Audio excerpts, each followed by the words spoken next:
Well, hello, and welcome to The Point, whether you're watching at The Point on Sunday afternoon at 4 o'clock at Hexham Primary School, or whether you're watching at home in the big wide world of the internet. My name's David Playbill, and I'm the Minister here, and it's great to be able to welcome you this afternoon. Today we're continuing with our look at the book of Romans. We've nearly finished. We're in chapter 16, which is the final chapter, and we're in the penultimate week. We're looking at what Paul has to say as he gives his final greetings. And he's giving greetings to people who he knows and some who he doesn't know. It may seem like a long list of names, but there's quite a lot to gain from reading this. So we're going to look at this today and see what we can understand from what Paul says. There's quite a lot of things to draw out of this passage. I've colour-coded them to help us. Anybody in blue is somebody we haven't heard of before, somebody who's new and basically only appears in Romans. So as far as we're concerned, they're unknown Christians. There's lots of legends about them, or lots of inferences of trying to work out who they might be, but we don't really know much more than just a name. But how amazing to have your name in the book of life. And just think, if there'd been people had realised how important the book of Romans was going to be, they'd have been queuing up to get their name in it. But all we've got is the names of these Christians. We've also got names in yellow, and those are people we hear of cross-referenced elsewhere, and I'll be talking about those in particular. And I've got one or two in green, because they were not sure as to who it might be. But I think that one of the most interesting things about the letter is the people who are missing. There's none of the apostles, in particular there's not Peter, who as one of the leaders of the Roman Church, or perhaps one of the visitors to the Roman Church, was regarded in some circles as being the Bishop of Rome and the founder of the Roman Church, never gets a mention. That may be because that wasn't the case and there were other Christians who founded the church in Rome, or it may be that Paul was just not interested and didn't mention him. But let's see what Romans has to say, and let's see what we've got. I commend to you our sister Phoebe, a deacon of the church in Cenchrea. I ask you to receive her in the Lord in a way worthy of his people, and to give her any help she may need from you, for she has been the benefactor of many people, including me. So Phoebe works in the church in Cenchrea, and that's just a few miles down the road from where he is in Corinth, so it's sort of a church nearby. And it sounds as though she's actually going to be delivering this letter, because he's asking the people to receive her in the Lord. And she's clearly possibly a businesswoman, for she's been the benefactor of many people, including me. Greet Priscilla and Aquila, my fellow workers in Christ Jesus. They risked their lives for me. Not only I, but all the churches of the Gentiles are grateful to them. Priscilla and Aquila appear in Acts chapter 18. They're expelled from Rome, where they've been expelled by the Emperor Claudius, and they've come to Corinth. And Jewish people were regularly expelled from Rome or expelled from cities with persecution, and that's where they met Paul, in Corinth. And it seems as though they'd gone back, but Paul spent a lot of time with them and found them very useful. Greet also the church that meets at their house. And we meet at the Point in the school, but the early church didn't have buildings. They met in houses.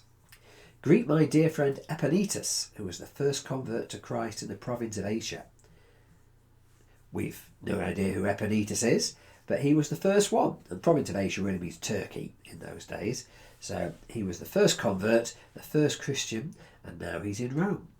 And then we've got Greet Mary, who worked very hard for you. And I put Mary in green because there are a lot of people called Mary in those days, and who knows which one it was. So there are lots of different Marys. It could have been one we've come across in the Bible before, Mary Magdalene. There's a Mary who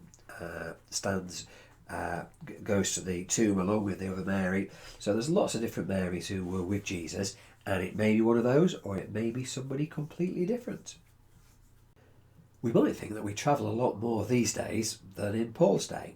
Yet Paul seems to know quite a few people who have travelled around the Roman Empire.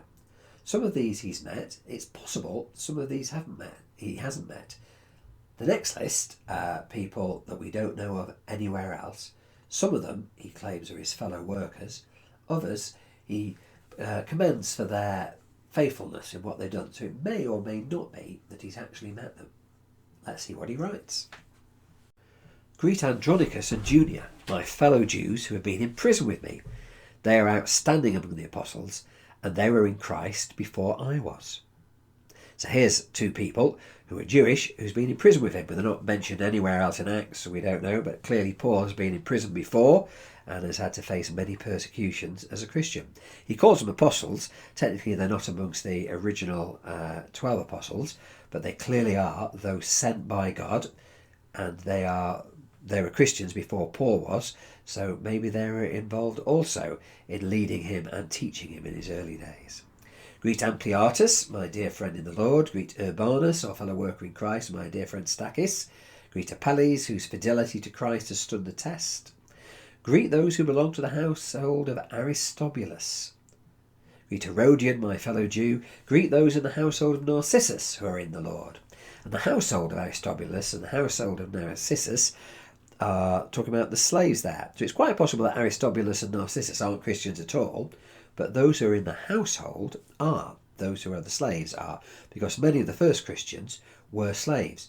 What's notable here is there are both Jews and Gentiles in the list of people. You can tell this from the names that are there and the type of names they are, whether Jewish or Gentile names. And we can see that there's a wide range of people who are there. Greet Tryphena and Tryphosa, those women who work hard in the Lord. Greet my dear friend Persis, another woman who has worked very hard in the Lord. Greet Rufus, chosen in the Lord, and his mother, who has been a mother to me too. And Rufus is the son of Simon of Cyrene, the one who carried the cross for Jesus and took it to Golgotha.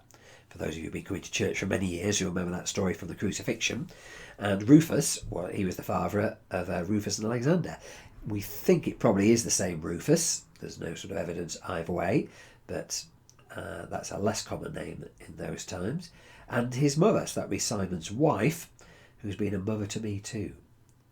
Greet Asyncritus, Phlegon, Hermes, Patrobas, Hermas, and the other brothers and sisters with them. Greet Philologus, Julia, Nereus and his sister, and Olympas, and all the Lord's people who are with them. And these are quite a sort of a list of people. Is it possible these are actually small churches? So there's Asyncritus's church and Philologus's church and the different groups there. Because Rome, of course, will have more than one church, being an enormous great city. Greet one another with a holy kiss. Well, that's just a way of greeting one another. It's nothing more than a way of embracing and saying, yes, we belong to Jesus. And then all the churches of Christ send greetings. So all the churches that Paul knows, he's sending their greetings and wanting them to be remembered to the people in Rome. So he's finishing off this letter where he's set out these great theological ideas and talked about grace and how grace is so important. And yet at the end, he's coming back to the practical, to the people who he's met, the people who he hasn't met but has heard of, the people he wants to commend and remember and greet. He's finishing with some pastoral work for the people who are there. Well, that's a lot of different people who Paul mentions. But that brings us to our questions. Number one, what did the people mentioned have in common? Number two, what might Paul commend in you? Some of the people were summed up in one sentence as somebody who's been a great help to me, or somebody who's been faithful, something like that. What might Paul commend in you? What one sentence would he use to sum you up? And number three, if you had to write a letter saying what you believed, who would you mention at the end?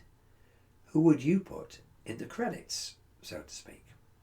So I'll give you a few minutes to look at that if you're at the point. If you're at home in internet land, then put this video on pause and have a think, and we'll be back to you soon.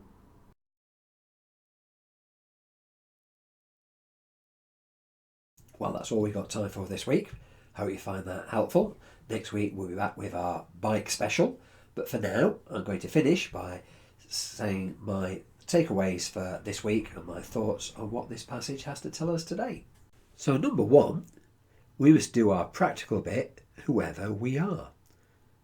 The book of Romans wasn't written to theologians or great intellectuals or to the seminary, the Bible college.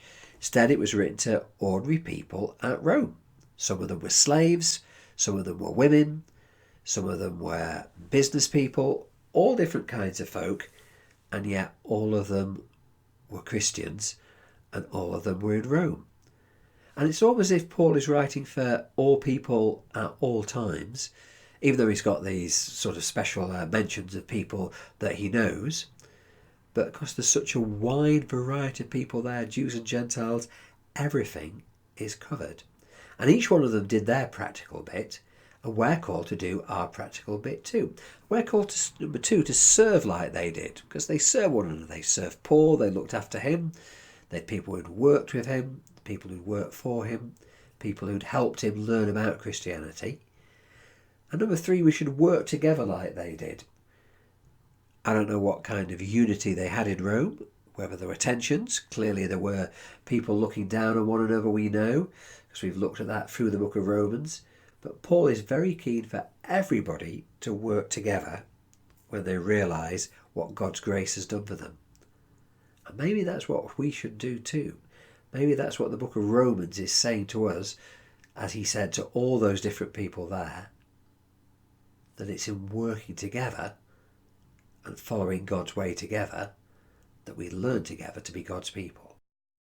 So now I'll ask the person in charge to say the final prayer.